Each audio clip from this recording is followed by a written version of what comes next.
Hello and welcome to Quick Learn Photography, straight to the point videos that teach you everything that I've learned in over 10 years of professional photography. I'm James, and in this one we're going to talk about white balance, and by the end of this video you'll know what it is and how to use it.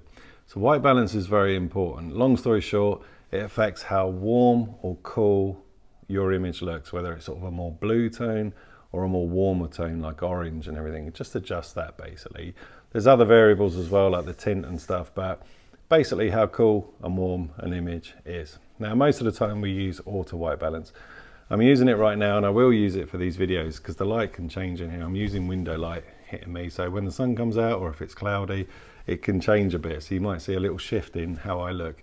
That's the auto white balance, just adjusting as it goes. I'm not going to set it, but if I wanted to, if I was in like a studio environment where I was adding the light, then I would set the white balance. When you get a mobile phone or when you get a brand new camera, it's usually an auto white balance, and it does a really good job. It kind of meters the scene. That's where the metering system in the camera or your phone sort of looks at the scene and evaluates all the colors and makes a good even tone. It usually 90% of the time does a really good job. So that's great. Auto white balance is really good, and if you shoot in RAW, which I'm going to touch on later, it doesn't make any difference, but hold that thought. I'll deal with that later because I don't want to overcomplicate things.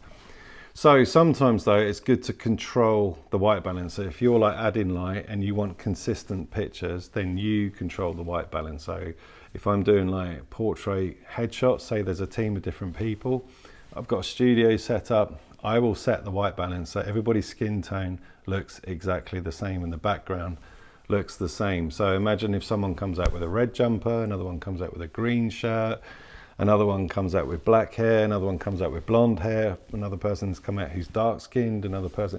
It can really muck up the white balance if those colors are sort of like dominating a lot of the scene. It will change the background, it will change the grays, and it can make someone's skin look really too warm or the other way.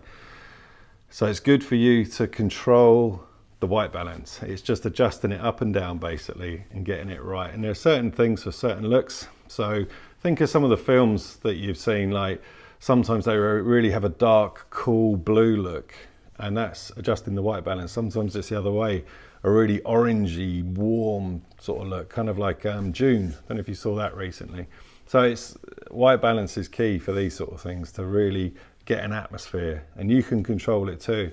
If you're doing certain photos, not just about controlling skin tones, but sometimes you want to adjust it to make it look different, you're in control of white balance. So it's another thing to learn, which is really handy, like the other things that learning the different exposures, learning manual photography, so you're in complete control rather than using auto modes.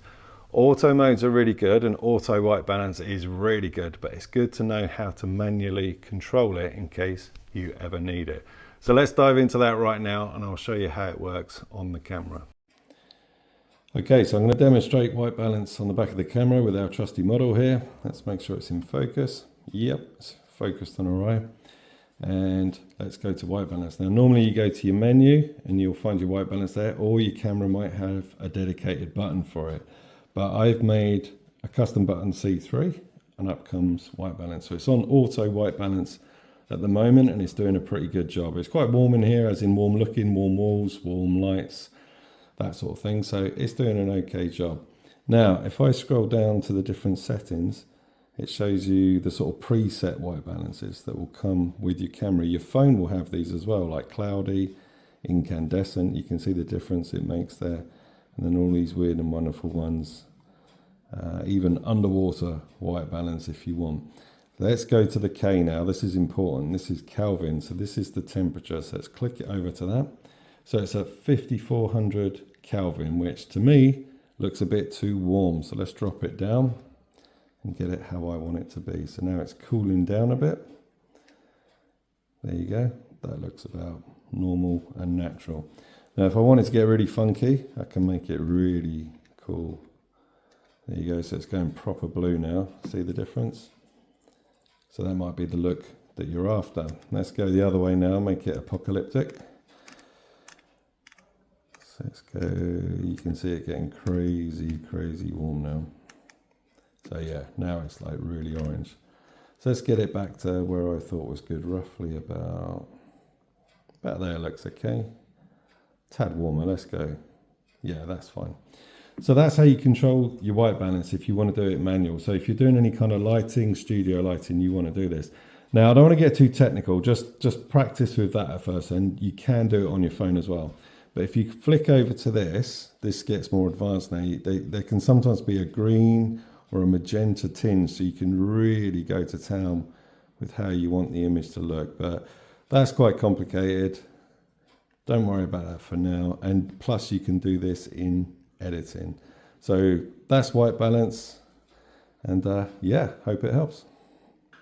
One more thing I forgot to add was sometimes it helps to have grade cards like this, or a white and a black card. It's very simple to get a pack, and you can dial it in with the grey, the medium grey, and that usually helps a lot with getting the right white balance. So a lot of professionals use a grade card or a colour chart like this to get the right tone. So just a little thing that I forgot there. So there you go. I hope that helps with white balance. It's a great thing to learn. You can really play around and get creative with it. But also, if you're doing consistent shots, say like product photography or something like that, you need to keep a consistent color tone throughout those images. So there you go. That's white balance. Thanks for watching, and I hope it helped.